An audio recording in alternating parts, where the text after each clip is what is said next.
አልበላም በልቻለሁ። ምን ማለት ነው በባል ውጪ በልቻለሁ ማለት? ነገርኩሽ እኮ በቃ ጓደኞቼ ቤት በልቻለሁ። እሺ ትንሽ ቅመስ። አንቺ አትሰሚም እንዴ? በቃ አልበላም አልኩሽ እኮ። እሺ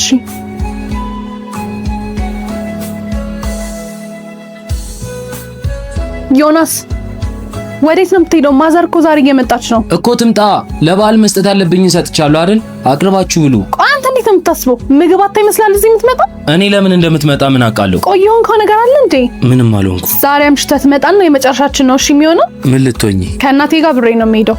ምናልባት ከሄድኩኝ ዶሮ ሳታሞቅ እንዳትበላሽ።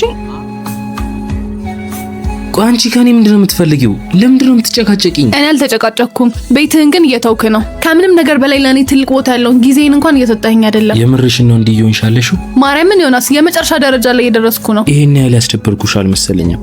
ይቅርታ ከራሴ ጋር ስላልሆነ። በጣም ብዙ እየቻልኩ ነው። ይገባኛል ቲኑዬ፣ ይቅርታ አድርጊልኝ።